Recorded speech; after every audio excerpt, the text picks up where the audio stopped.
27 aprile 1945, Lago di Como. Un convoglio di camion e auto sta risalendo la sponda occidentale del lago verso la Svizzera. A bordo ci sono gerarchi fascisti, soldati tedeschi in ritirata e un uomo che per 20 anni è stato il padrone dell'Italia. Ma a bordo c'è anche qualcos'altro. I testimoni parlano di casse, bauli, sacchi, con dentro lingotti d'oro probabilmente, valuta estera, sterline, dollari, franchi svizzeri e documenti. Documenti che secondo alcune fonti potevano far tremare governi interi.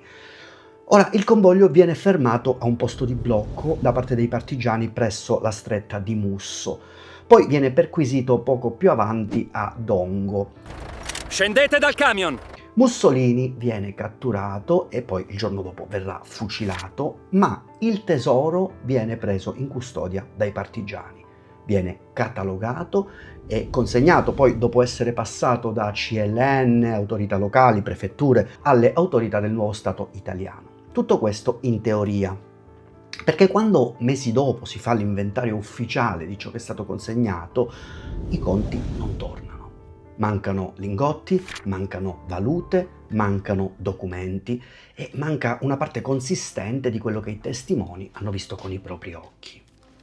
Nei mesi successivi almeno 2 persone che sapevano cosa c'era in quel convoglio sono morte in circostanze mai chiarite. Ora, questa è un'indagine su un tesoro sparito e sulle 2 persone che quel tesoro probabilmente ha ucciso.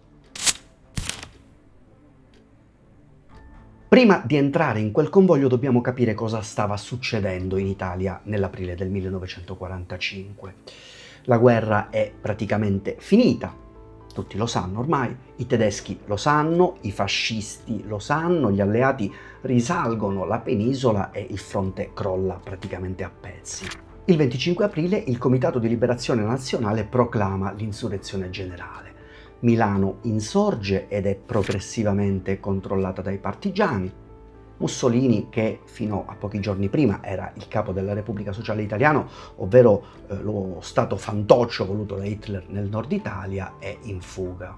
La sua destinazione sembra essere la Svizzera o almeno la Valtellina, dove alcuni gerarchi progettano l'ultima resistenza sulle montagne. Del resto i piani cambiano di ora in ora, il caos è totale. Il 25 aprile un convoglio misto, quindi mezzi tedeschi e italiani dell'RSI, risale la sponda occidentale del lago di Como. Con Mussolini ci sono gerarchi fascisti, ministri, funzionari e anche le loro famiglie e soprattutto le casse. Ma cosa contengono queste casse? Allora, le ricostruzioni divergono e questo è uno dei problemi centrali di questa storia. I numeri cambiano a seconda di chi la racconta.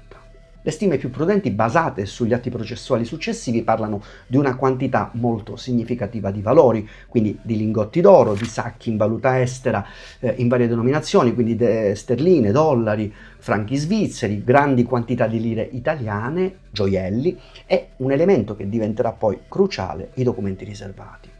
Non è chiaro se tutto questo tesoro fosse il tesoro personale di Mussolini o fondi della Repubblica Sociale o riserve destinate a finanziare una resistenza in esilio o un misto di tutto questo. Le fonti in questo non concordano. E questa ambiguità non è casuale, l'ambiguità è utile. Quando nessuno sa con certezza cosa c'era, nessuno può dire con certezza cosa manca. Tenetelo a mente. È il meccanismo che fa funzionare tutta questa storia. Il convoglio viene fermato a un posto di blocco partigiano a Musso, a pochi chilometri prima di Dongo. I partigiani della 52esima Brigata Garibaldi controllano la zona e inizialmente lasciano passare i tedeschi a seguito di una trattativa fatta proprio sul posto, ma fermano gli italiani. Perquisiscono i mezzi e trovano Mussolini nascosto in un camion tedesco sotto un cappotto della Wehrmacht. Mussolini viene portato via, verrà poi fucilato il giorno dopo, il 28 aprile, a Giulino di Mezzagra insieme alla compagna Claretta Petacci, ma questa storia non riguarda la morte di Mussolini, riguarda quello che è successo a quel contenuto di quei camion nelle ore successive e soprattutto nei giorni successivi. E qui le cose si complicano enormemente perché tra i partigiani che presero in custodia quel tesoro ci sono un uomo e una donna che sapranno troppo e che per questo probabilmente moriranno. Chi ha preso in consegna il tesoro? Ora, i nomi che contano sono tre. Il primo è il conte Pierluigi Bellini delle Stelle, nome di battaglia Pedro. È il comandante partigiano che ferma il convoglio e cattura Mussolini. È un aristocratico, un ex ufficiale dell'esercito, e in quei momenti è impegnato soprattutto nella gestione dei prigionieri e nella sicurezza militare. Il secondo nome è Luigi Canali, nome di battaglia Capitano Neri. È un altro comandante partigiano della zona, è tra quelli che prendono in custodia il materiale e i prigionieri. E poi la terza è Giuseppina Tuissi, nome di battaglia Gianna. È una staffetta partigiana, giovanissima, è la compagna di Neri ed è lei che, secondo diverse testimonianze, ha accesso diretto ai beni sequestrati. Nelle ore immediatamente successive alla cattura il materiale viene raccolto, un inventario redatto in tempo reale in realtà esiste, o meglio, è esistito. Il 28 aprile nel municipio di Dongo qualcuno si siede davvero a catalogare il contenuto di quelle valigie ed è proprio Gianna. Questo secondo le testimonianze processuali, sebbene l'esistenza e la completezza di quel documento siano state a lungo dibattute. Ma c'è un problema. Di quel documento originale e di tutte le sue copie si perde rapidamente ogni traccia. E questo lungo la catena di custodia, mentre il materiale passa per diverse mani verso Milano e Como, ogni passaggio diventa un'opportunità di dispersione, no? I testimoni parlano di quantità molto più grandi di quelle inventariate. I partigiani che hanno gestito il sequestro dicono di aver consegnato tutto dal canto loro e le autorità dicono che quello che hanno ricevuto è meno di quel che ci si aspettava. Chi mente? Tutti? Nessuno? Oppure tutti dicono una parte di verità e la verità completa è sparita insieme a loro? Ma il vero buco di questa storia non è l'oro, sono i documenti. Infatti tra il materiale trasportato nel convoglio diverse fonti parlano di carteggi riservati, ovvero di una corrispondenza di Mussolini con leader stranieri. E qui si apre uno dei misteri più discussi e più inafferrabili della storia italiana del Novecento, il cosiddetto carteggio Mussolini-Churchill. Si tratta di lettere che Mussolini aveva scambiato con Winston Churchill tra la fine degli anni 30 e i primi anni 40 e lettere che, se esistessero, documenterebbero contatti riservati tra il leader britannico e il dittatore italiano in periodo in cui ufficialmente i due paesi erano nemici. La domanda è: quei documenti esistono davvero oppure no? Le opinioni degli storici sono divise e il dibattito è ancora aperto. Alcuni studiosi ritengono che sia un mito costruito a posteriori, no? Per scopi politici. Altri invece sostengono che una corrispondenza riservata esistesse e che la sua sparizione è stata orchestrata, ma non ho prove per dirvi chi ha ragione. Tuttavia ho una certezza documentale. Il governo britannico ha mantenuto classificati diversi fascicoli relativi ai rapporti con l'Italia fascista per un tempo molto più lungo del normale. E questa, quantomeno, è una situazione, è un fatto che merita una domanda. Torniamo all'oro. Perché l'oro, a differenza dei documenti, si può pesare, si può contare e quando manca qualcuno deve spiegare dove è finito. Ma chi ha provato a spiegarlo, tuttavia, non ha fatto una bella fine.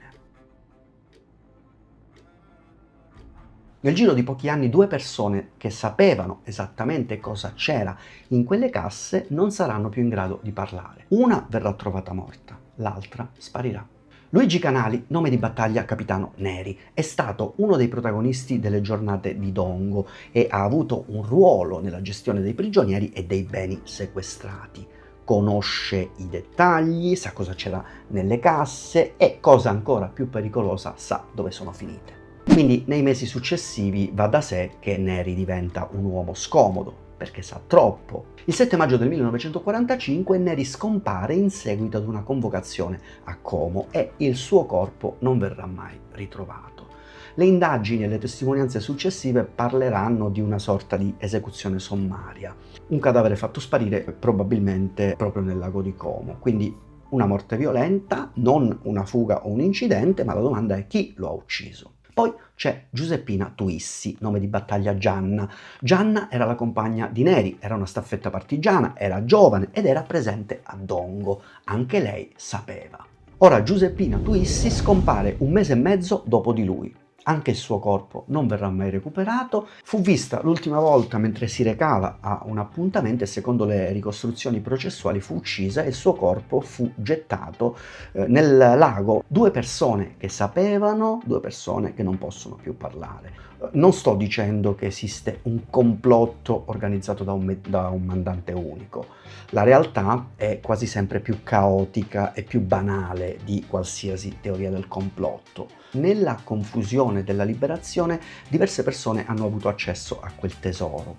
Alcune forse hanno preso qualcosa e chi sapeva troppo, chi poteva rivelare cosa avevano preso e chi aveva preso quel qualcosa è diventato un problema. E lo è diventato per tutti. Non serviva un grande burattinaio, bastava che diverse persone con diversi interessi avessero tutti la stessa convenienza, quella del silenzio. Il cosiddetto processo dell'oro di Dongo viene celebrato più avanti negli anni 50 e tenta di ricostruire la catena di custodia del tesoro. È un processo complicato, pieno di testimonianze contraddittorie, di amnesie forse convenienti, di documenti che esistono e poi non esistono più. Il risultato è che una parte del tesoro viene rintracciata e restituita, ma un'altra parte, quanto grande nessuno può saperlo con certezza, non viene mai recuperata.